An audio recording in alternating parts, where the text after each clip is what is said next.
Eu acho que agora vai. Se não tiver desse lado aí, tá do outro lado. Isso, Foi. perfeito. Tá 100%. Primeiro eu quero agradecer o convite. Pedro é um grande amigo, parceiro. Estamos juntos aí no hospital, na prática clínica, na Estácio também. Então somos grandes parceiros de profissão.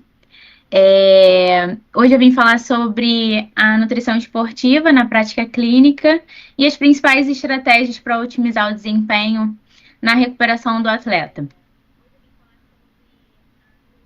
Acho que não tá. Eu sou ex-atleta da Seleção Brasileira de Canoagem, então, além da prática esportiva na nutrição, eu também tenho a prática esportiva como atleta. Eu sou nutricionista clínica esportiva, atendo no consultório. Hoje, atualmente, nutricionista RT no Hospital Municipal da Japuíba e também sou docente Estácio, onde eu leciono algumas disciplinas, também dou várias palestras por lá, com a nutrição, com a medicina. Então, é sempre um prazer estar compartilhando o meu conhecimento com vocês. A nutrição esportiva, ela é a área que se concentra na alimentação adequada para melhorar o desempenho físico e principalmente a recuperação também do atleta. Ela envolve o planejamento e a escolha dos alimentos e suplementos também, e que ajudam, né, ali no aumento da energia, da resistência, força e recuperação muscular, tanto durante quanto após o exercício. Então, por que é importante a gente utilizar a nutrição esportiva na prática clínica? Porque o atleta ele chega no consultório querendo melhorar o desempenho físico dele. Então, a gente precisa pensar na melhora do desempenho físico, na recuperação, na prevenção das lesões, porque a alimentação está diretamente ligada à redução de lesão, né? A gente evitar a lesão. O apoio, né, na composição corporal, porque a gente precisa analisar qual o quadro clínico daquele atleta atualmente, qual é o objetivo dele, se é ganhar massa, se é perder gordura, ou se é manter, só melhorar a performance. Então, primeira coisa que a gente tem que fazer é a avaliação da composição corporal, para depois fazer as estratégias.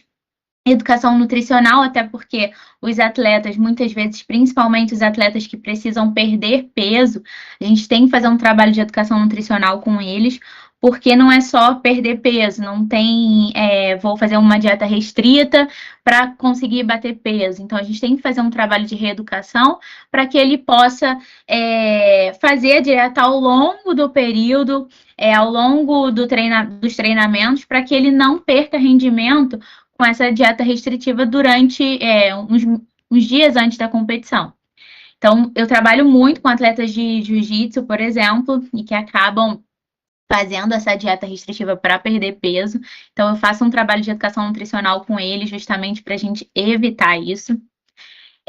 Intervenções em condições clínicas relacionadas ao exercício e principalmente uma abordagem individualizada. Assim como em qualquer indivíduo que chega no consultório, precisa ter uma abordagem individualizada, o atleta ainda mais. Cada atleta é um atleta. Tem coisa que funciona para um e tem coisa que não vai funcionar. Então, a gente precisa respeitar a particularidade de cada indivíduo. E aí sempre surge as questões. Hoje, por exemplo, a corrida é um esporte que está super em alta, então a gente tem muitos praticantes de atividade física, como por exemplo na corrida, mas até que ponto a gente vai diferenciar o atleta do praticante de atividade física? Então, os praticantes de atividade física, eles procuram manter a saúde, melhorar a qualidade de vida, prevenir doenças e algumas vezes alcançar um bem-estar físico e mental. Ele pode até competir, ir em umas competições aqui, outra ali, no final de semana, mas não é nada muito sério, ele não segue um treinamento muito específico. A prática de atividade física pode ser mais casual, focada com atividades como caminhada, corrida, musculação, yoga e etc. Mas não é nada profissional, ele não treina com frequência aquela modalidade para competir. Já os atletas, eles buscam a performance em competições ou aprimoramento de habilidade em uma modalidade esportiva. Então, assim, nós temos os atletas amadores, que no caso sou eu já fui atleta profissional, agora eu sou atleta amadora, porque hoje, atualmente, eu busco competir, eu treino, faço planilha, busco ter a melhor parte da alimentação para melhorar minha performance, mas eu não vivo disso.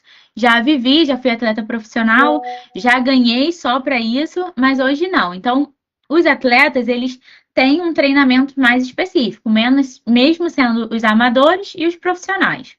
Então, são treinos mais especializados, com acompanhamento de profissionais, aí entra treinador, fisioterapeuta, nutricionista, focando em aumentar a performance. E aí é muito importante a gente falar sobre a nutrição periodizada. O que acontece? Dentro do consultório, quando chega um atleta para mim, eu preciso saber o primeiro ponto. A gente faz a anamnese, depois disso eu analiso o treinamento. Quando vai ser a competição desse atleta? Qual é a competição-alvo? Antes da competição-alvo, você quer chegar 100% em qual competição? Não dá para a gente ser 100% em todas as competições que você quer ir no ano. Então, a gente tem que escolher ali uma alvo e focar nela. Mas durante o ano, nós vamos ter períodos de treino, ter períodos que os treinos vão estar mais curtos e mais rápidos, outros mais longos. Então, a gente precisa saber em que período esse atleta está. Então, se você tiver acesso ao treinamento desse atleta, excelente. Já se você não tiver, você busca ver com eles sobre em que período ele está, qual vai ser a competição, e quanto antes a gente programar esse planejamento, tanto o dietoterápico, da nutrição, quanto da competição, a indicação de suplementação, esse atleta vai treinar durante todo o período, junto com a alimentação e suplementação antes da prova. Então, aí nós temos 4 fatores que são muito importantes na nutrição periodizada. Então, a gente tem planejamento em resposta ao treinamento, visando a melhora do desempenho, médio e longo prazo. As práticas que preparem o organismo para a competição. Estratégias nutricionais para potencializar a recuperação, que aí entra a parte da alimentação, dieta, ou então suplementação. E manipulação dos nutrientes antes, durante e pós-treinamento. Isso é muito importante, a gente treinar com o atleta o que a gente vai fazer antes, durante e após a competição. Então, nada que acontece que você não treinou com o atleta não pode ser usado dentro da competição. Se nunca usou, não vai usar. Então, eu enfatizo muito isso. Se nunca usou o suplemento de cafeína, que às vezes a gente acha que é super simples, não vai ter problema nenhum.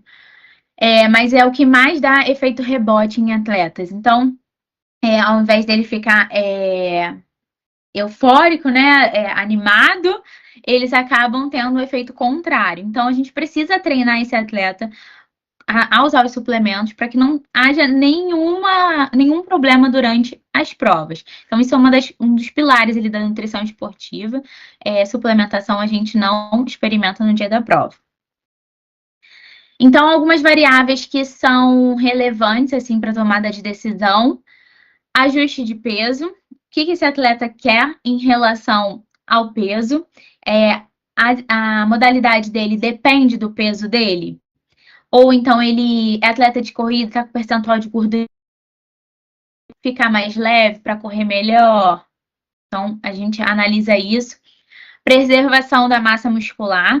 Então, como dependendo da modalidade, a gente tem uma perda de massa muscular, ou então dependendo do que esse atleta quer, se quer perder peso muito rápido, ele também vai perder massa muscular, então a gente tem que preservar, até porque um estoque bom de massa muscular a gente evita lesão em atletas, então a gente tem que preservar. A demanda metabólica, aonde ele se encontra hoje em relação ao metabolismo. A imunidade, nós já sabemos que em final de ciclo de treinamento, o atleta vai acabar ficando com a imunidade mais baixa. A gente precisa aumentar os carboidratos, se possível, né? Nesse final de ciclo, para que a imunidade não caia. Se cair, o que a gente vai fazer de estratégia para ajudar a aumentar? Dietas restritivas, nós já sabemos que reduzem a imunidade, então até onde vale a pena, ou se vale a pena a gente vai usar por um período mais curto. Então, tudo isso a gente também analisa. O nível de condicionamento desse atleta, onde ele se encontra, se ele está iniciando, se ele está médio, se ele já está no nível mais avançado, se ele é atleta profissional. Hipertrofia, se ele deseja hipertrofiar. Carga de treinamento.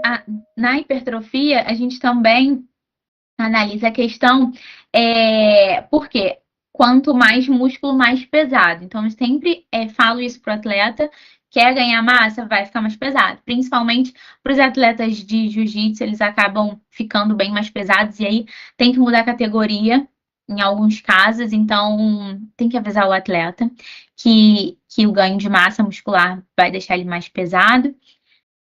A carga de treinamento, quantas horas por dia esse atleta treina, qual tipo de treinamento, se ele treina longa distância, curta distância, qual é o principal objetivo. A recuperação, que é fundamental, um atleta que não descansa, que não tem uma boa alimentação pós-treino, pós-prova, não vai recuperar bem, então a gente tem mais lesão, vai estar mais cansado para o próximo treino. E em que fase ele vai se encontrar ali do período de treinamento. Então, é muito importante. Porque se a gente está no início da fase, ainda não estamos com treinos talvez tão longos, falando aí de atletas de corrida, por exemplo, vai ser um tipo de alimentação. Se está no final do ciclo, vai ser outro tipo de alimentação. A gente tem que aumentar carboidrato para esse atleta ter uma boa performance. Então, tudo isso depende. A gente precisa analisar um todo, nunca é algo só específico, não é uma coisa, a gente analisa um todo para montar o plano alimentar ideal e que a gente não tenha nenhum problema. E aí, principal fonte de energia para os atletas, para todos nós, né? Mas para os atletas ainda mais, são os carboidratos. Eles são os combustíveis para os atletas. Então, nós temos aqui uma recomendação. Se for uma modalidade mais leve, a gente tem ali uma frequência de treino, né, por semana de 3 a 4 vezes, a intensidade, tudo vai depender da quantidade de carboidrato. Então, na verdade, o carboidrato vai depender da quantidade de treinamento. A intensidade é leve, moderada, de 30 a 40 minutos, por exemplo, a gente usa de 3 a 5 gramas por quilo de peso. Se for moderado, de 5 a 6 vezes na semana, a intensidade também moderada, de 1 a 2 horas por dia, de 5 a 7. Se for intenso, 6 a 7 vezes na semana, é moderado a intenso, de 1 a 3 horas por dia. Então, a quantidade é de 6 a 10 gramas por quilo de peso, que já torna bastante coisa. E aí, o Ultra Endurance, que são de 6 a 7 dias também, entra moderado a intenso, de 4 a 5 horas, então a gente aumenta as horas. Entra de 8 a 12 gramas de carboidrato por quilo de peso, que é bastante coisa. E aí os atletas acabam tendo uma dificuldade maior de comer essa quantidade de carboidrato. Eles sentem mais fome, mas eles também têm dificuldade em comer tanta comida. Eu reparo muito isso no consultório. Em alguns casos, o consumo de carboidratos mais simples, né, pão, arroz, macarrão, eles acabam gerando desconforto abdominal e intestinal, então a gente tem que tomar cuidado, a gente não pode subir do nada o carboidrato, então a gente vai subindo aos poucos. Estou fazendo essa estratégia com uma atleta que está super funcionando. Ano passado a gente subiu muito rápido a quantidade de carboidrato, ela não se sentiu bem, ficou com desconforto abdominal. Esse ano a gente foi subindo aos poucos e conseguiu que não tenha esse desconforto tão grande quanto no ano passado. Então, também entra tudo estratégia, tudo experiência, o que às vezes vai funcionar para um atleta não vai funcionar para outro. Eu, por exemplo, tive péssimas experiências em relação ao consumo de energia quando eu era atleta, porque eu entrava na categoria de intenso, mas eu treinava mais de 3 horas. Eu não era. Pode entrar entre intenso e da Ultra Endurance, porque eu treinava umas 5, 6 horas por dia, 6 vezes na semana.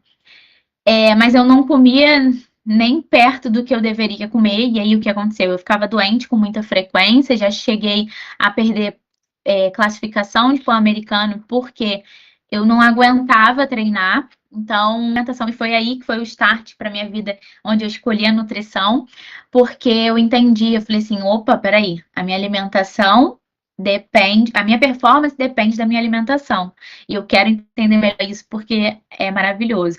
Então, a minha performance mudou da água para o vinho, eu me tornei uma atleta de verdade, assim, isso ao meu ver, quando a minha alimentação mudou completamente. Eu alcancei muitos títulos depois que a minha alimentação mudou, e foi onde eu quis buscar mesmo entender qual os efeitos da nutrição em relação aos atletas, me apaixonei e estou aqui. Então, as recomendações de carboidrato.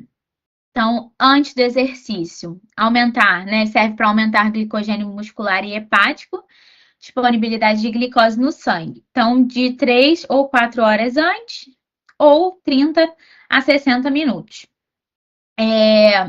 Uma vez que a gente faz uma dieta para um atleta específico, né?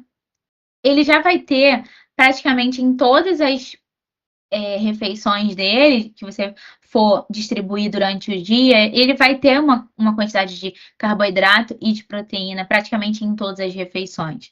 Porque não dá para a gente aumentar o carboidrato e ter refeição ali sem carboidrato.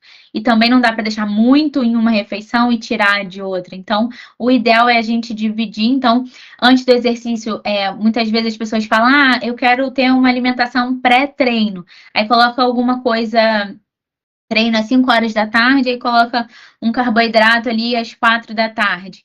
Mas o seu pré-treino já está vindo desde o café da manhã, já está vindo desde o almoço, tá? Então, se você não tomar um bom café da manhã, não almoçar bem, não adianta nada comer uma colher de doce de leite, que o treino não vai ser bom, tá? Então, a alimentação durante o dia todo, ela é importante para o atleta.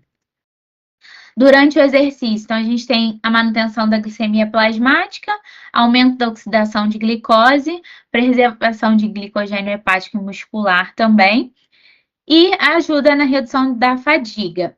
Uma vez, durante o exercício, uma vez o estoque acabou, não tem o que fazer. Então é onde o atleta quebra, né? Então o que a gente faz com esse trabalho de educação nutricional com os atletas? A gente precisa consumir carboidrato antes que esses estoques de glicogênio hepático e muscular quebrem, né? Acabem. Então, o gel de carboidrato, é a maltodextrina, algumas vezes a palatinose, vai depender, né, do tempo, do exercício, então vai depender de vários fatores, o que o paciente aceita, o que não aceita, até mesmo jujuba, bananada, doce de leite, tudo isso entra, não é só suplementação, né? A parte da alimentação mesmo é importante. Então, durante o exercício, o principal é a gente não ter essa reserva ali do glicogênio zerado. Então, a gente tem sempre que estar ali a cada 30, 35 minutos renovando esses estoques. E aí vai depender do que o atleta consegue. Eu tenho atletas que conseguem comer, mastigar, até preferem do que o gel. Eu tenho atletas que preferem só o gel. Aí, dependendo, se eu pego um ultramaratonista, eles não vão conseguir comer só o gel. Aí são quantos géis? São quantas horas de prova? 20 horas de prova? 15? Você vai dar 15 horas de gel para o paciente? Imagina quantos a gente não vai usar. E chega uma hora que realmente não desce mais. O paciente já está enjoado, né?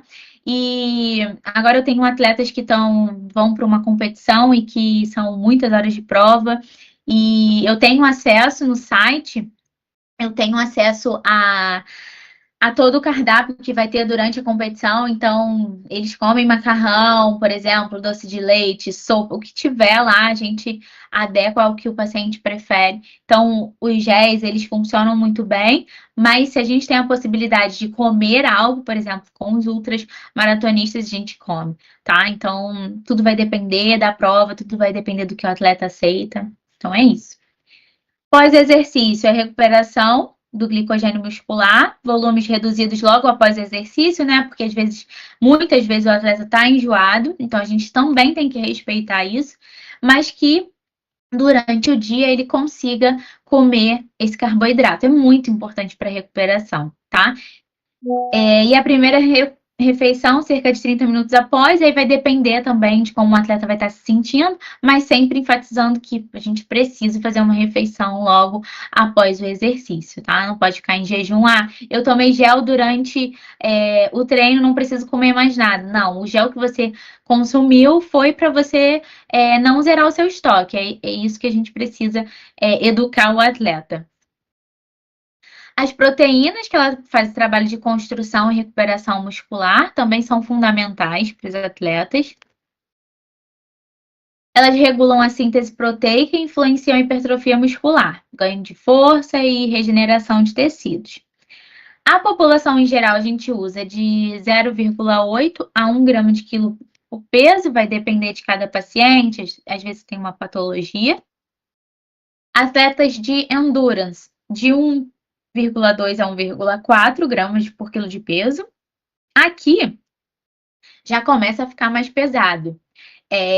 Tem gente que não suporta essa quantidade de proteína, é muito difícil. Aí é onde a gente tem que entrar com whey protein, às vezes 1, 2 vezes no dia, porque tem atleta mesmo que não consegue ficar ali mastigando aquela quantidade de proteína. Então, por exemplo, se você coloca 150 gramas, dependendo se for sobrecoxa, uma carne cozida, assada assim, eles até aceitam, mas se for, por exemplo, carne moída, frango desfiado, que aí fica um volume muito alto, eles já não aceitam tão bem, porque aí tem já aquela quantidade toda de carboidrato, mais aquele montante de proteína, então fica mais difícil.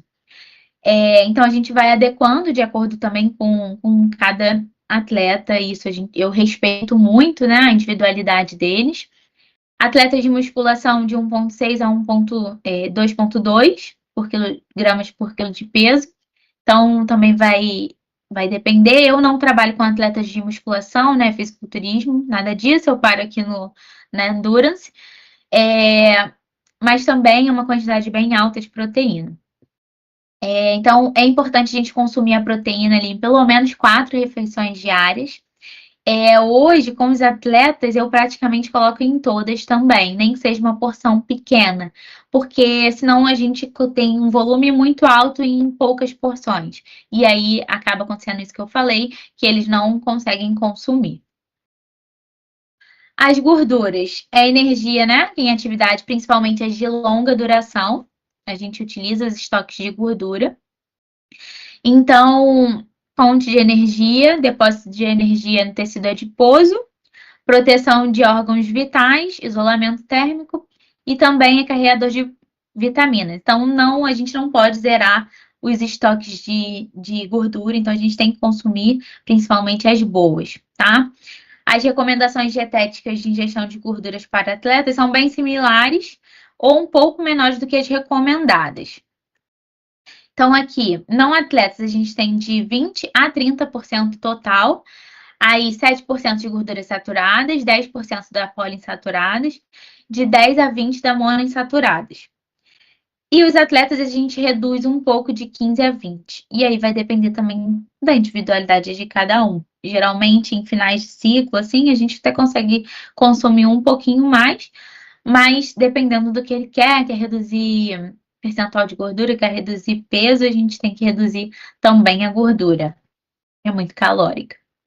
Outro ponto que é muito importante, um dos pilares assim da performance esportiva, é a hidratação. Então, para os atletas, principalmente aqueles que treinam e competem ao ar livre. Então, a gente tem fator que influencia, né? O sol, a temperatura térmica.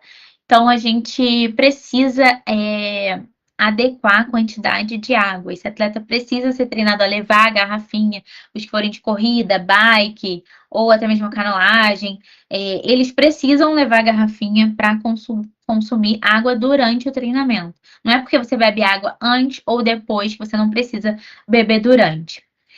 Então, ela serve como termorregulação, capacidade do indivíduo de se adaptar ao estresse térmico, e essa falha pode levar à morte. Então, é importante, é muito importante que a gente fale para esse atleta consumir água, principalmente em dias mais quentes, tá? A gente acaba desidratando mais e a gente também busca estratégias para que não aconteça isso junto com os eletrólitos, que eu vou falar mais à frente. Só a água em si, ela não consegue hidratar total, porque com só a gente vai perdendo sais, então também a gente educa esse atleta a consumir os sais, que são os repositores eletrolíticos e cápsula de sal, enfim.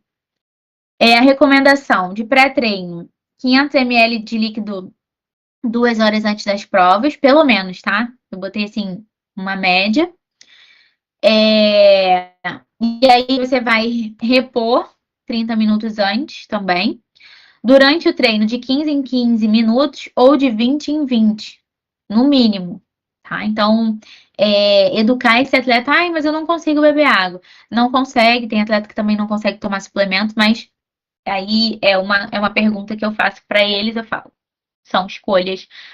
Você quer performance ou você quer continuar no mesmo lugar que você está? Então, essa questão da água ela é muito difícil, até porque se bebe muita água dá desconforto abdominal, fica voltando, então é aos poucos mesmo, a gente vai educando e educando o atleta e o corpo do atleta. Então, depois que eles começam a se acostumar, já chegam vários lá no consultório, falam, não sei como é que eu não bebia água. Exercício com mais de 1 hora, repor carboidrato e fazer o controle hidroeletrolítico. Então, a gente precisa repor eletrólitos porque a gente perde SAT, tá? Pós-treino, tentar, né? 1,5 litro a cada quilo de peso perdido. Então, eu não consigo ter acesso sempre ao peso desses atletas, mas eu sempre enfatizo. Eu sei que vão ter provas que eles vão perder bastante peso, eu já conheço. Então, eu sempre enfatizo que depois das provas a gente precisa hidratar. E atividades físicas que não existem perda de peso, 1 ml para o VET, tá? Para cada quilo de peso do VET. A suplementação. Aqui a gente entra na parte que os atletas adoram, né? Eles adoram suplementar e às vezes eles acabam esquecendo da alimentação. Então é importante a gente sempre trabalhar com eles que o principal pilar da performance esportiva é a alimentação e não a suplementação. A suplementação ela é muito importante, tá ali caminhando junto, né, com a alimentação, mas se um atleta ele não se alimenta bem, não tem suplemento que vai suprir nenhuma dessas necessidades. Principalmente são atletas que têm um alto gasto calórico, então a gente, por exemplo, atletas de triatlo, não existe a possibilidade da gente só suplementar e não comer bem. Tem que caminhar junto, tá? Então, os suplementos que eu coloquei aqui, que eu mais utilizo dentro do consultório, são ali os meus tops suplementos. E eu só utilizo suplementos com comprovação científica. Se eu ainda não descobrir a comprovação científica dele, eu vou buscar artigos para a gente comprovar, para ver eficácia, porque com o atleta não dá para a gente, eu acho que isso aqui vai funcionar, não é achismo, a gente está trabalhando com atletas de alto rendimento, principalmente, quando a gente fala do alto rendimento, então a gente tem que saber realmente o que está fazendo, porque aquilo ali é o trabalho deles. Eu, por exemplo, já fui do alto rendimento, então eu fazia doping, cada competições importantes, brasileiro, sul-americano, PAN, eu fiz doping em todos eles e, graças a Deus, sempre passei ilesa, mas tudo que a gente precisa usar com o atleta, a gente precisa saber se for um atleta de alto rendimento profissional mesmo, se aquilo ali o doping aceita ou não, a composição, de onde vem aquele suplemento, onde comprou, tá? Então, tudo isso é importante pra gente. Coloquei o primeiro, que é um dos meus favoritos, que é o repositor de eletrólitos. Então, a gente tem ali os isotônicos ou cápsula de sal. Dei alguns exemplos, que aí aqui a gente tem ele em pó, que o atleta vai misturar na água. A gente tem a cápsula de sal. O Gatorade, que eu utilizo muito pouco, eu coloquei aqui como exemplo mesmo para falar isso, que ele não é a melhor opção. Eu sei que a gente busca, às vezes, mais básico, mais rápido, mas ele não é a melhor opção. Porque muito ingrediente, se a gente for analisar os ingredientes, não é viável a longo prazo, não é saudável. Até o Gatorade em alguns países ele é proibido, agora eu não lembro exatamente em quais são, mas tem alguns países que ele não é proibido para venda. Tem muito corante, muito aromatizante, muitos produtos industrializados, então eu não gosto de colocar para o atleta. Como a gente vai utilizar? O atleta ele não vai competir um ano e acabou. Ele vai competir a vida inteira, mesmo que sejam os amadores. Então, eles vão ficar um longo período ali treinando. Então, a gente também precisa analisar qual é a lista de ingredientes daquele produto que o atleta está usando. Então, eu tento deixar os produtos mais limpos, mesmo eles sendo muitas vezes mais caros, mas eu tento que a gente consiga comprar. Se não consegue, tudo bem, mas eu tento incentivar esse consumo. O Gatorade, então, não é a melhor opção, mas eu coloquei, ele serve também, né, como repositor e também não é o mais eficiente. Tem água de coco que também serve, ajuda bastante, é natural, muito bom, super funciona, mas ela é mais difícil de carregar, né? Como que a gente vai levar água de coco para uma competição mais longa? Vai ficar quente, vai ficar ruim? Não funciona muito. Então tem esses dois aí do canto em pó, que aí a gente dilui ou leva o sachê, ou leva no potinho, já leva misturado na água. Aí vai ser o que o atleta achar melhor. Então a gente tem que repor dependendo do nível da prova. Antes, eu faço com eles antes, durante toda a prova e no final. Então a gente tem que repor a perda, né, de eletrólitos, ela faz perder rendimento, isso está mais do que comprovado. A gente tem vários atletas já que passou por isso. Pode gerar cãibra também. Então, repor eletrólitos é fundamental para o atleta.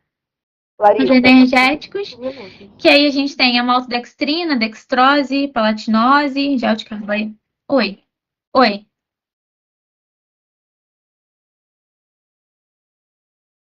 Para terminar? Tá bom, tô terminando. E aí os géis de carboidrato, eles acabam gerando energia para o atleta. Eu acho que é a melhor opção e para eles durante a prova, mais rápido, mas também pode comer algum alimento se for necessário. Aí nós temos a creatina, que eles ajudam nos estoques de creatina muscular, melhora a capacidade de exercício, de alta intensidade e curta duração. A creatina, ela é utilizada de uma forma acumulativa, então nós temos ali a dose de manutenção, que são 5 gramas.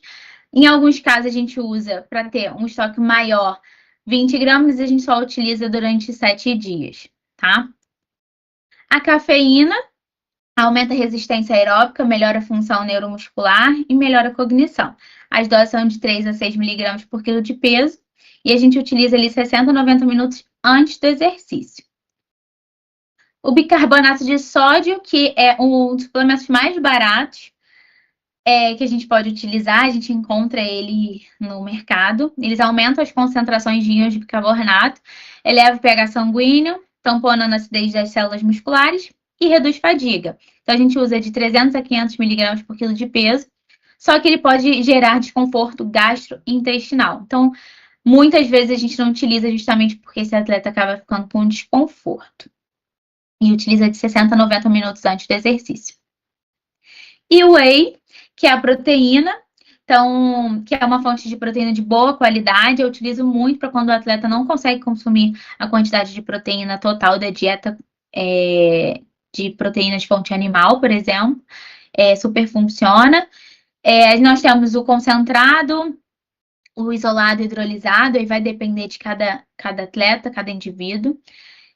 Pode ajudar a alcançar as necessidades diárias de aminoácidos essenciais, proteína muscular, auxilia na recuperação de tecidos, aumento do aporte proteico, fácil digestibilidade, que aí bateu ali, tomou rápido, e a gente tem uma porção, num volume pequeno, uma boa porção de proteína. E é uma proteína de alto valor biológico, então a absorção dela é bem rápida, praticidade, estímulo da leucina, tá? Para encerrar, a performance ela não começa no treino, ela começa no prato. Então, se esse atleta ele não tem energia para treinar em relação à parte da alimentação, ele não vai fazer um treino bom, ele não vai ter performance. Então, os técnicos, treinadores, eles precisam incentivar uma alimentação saudável, senão o próprio trabalho deles não vai ser feito com excelência. Eu amo trabalhar com a nutrição esportiva, é a minha maior paixão, todo mundo sabe, quem me conhece sabe. Mudar a vida de atletas é incrível, mudar a performance deles é incrível, e é um papel fundamental. E é um prazer novamente estar aqui com vocês. Deixei minha rede social, meu WhatsApp também, do consultório, para tirar dúvidas se houver necessidade. E é isso, é um prazer. Obrigada, Pedro, mais uma vez pelo convite. Deixa eu abrir aqui meu áudio. Pronto. Obrigado, Larissa. Sua palestra tá incrível. O slide tá muito bonito, né? Cada vez se superando aí. Tá quase. Tá uma Tô aprendendo com meu slide. amigo. Tá uma competição de slide bonito hoje aqui. Vários slides. Só para de compartilhar a tela, por favor, pra gente finalizar aqui. Deixa eu ver se tem alguma coisa, se alguém deixou alguma coisa aqui. Tá. Perguntaram se as palestras vão ficar gravadas. Vão sim, pessoal, as palestras vão ficar gravadas, podem ficar tranquilos. Se quiserem rever algum conteúdo, vai estar à disposição de vocês. Lembrando que depois da roda de conversa teremos um sorteio, tá? Então segurem mais as pontas aí. Queria agradecer a Larissa pela disponibilidade. A rotina dela é bem corrida e ela topou de imediato o convite. Então, muito obrigado aí pela sua contribuição. A palestra foi incrível. É um tema que não dá para falar em 40 minutos, né? Você deu até uma acelerada no final, porque eu já estava aqui apertado no tempo. Mas, assim, você foi sensacional. Muito obrigado. E volte sempre, né? De forma obrigatória, que eu não deixo nenhuma opção né, de você negar o convite. Obrigada, meu amigo. Então, para dar continuidade agora, eu vou chamar a Claudineia. Tem uma dinâmica nova dos meus eventos, para quem acompanha, que dessa vez a gente trouxe a roda de conversa. É a primeira vez que eu trago a roda de conversa em um evento que eu realizo. E a Claudineia ela tem me ajudado bastante junto com a Milena na comissão de organização aqui. Parece um pouco, Milena, o pessoal te conhecer, o pessoal te ver com a MC só. Se você quiser aparecer, tá, Milena? Não tem necessidade, não é obrigado a aparecer não. Mas se você quiser aparecer aí pro pessoal, pode ficar à vontade.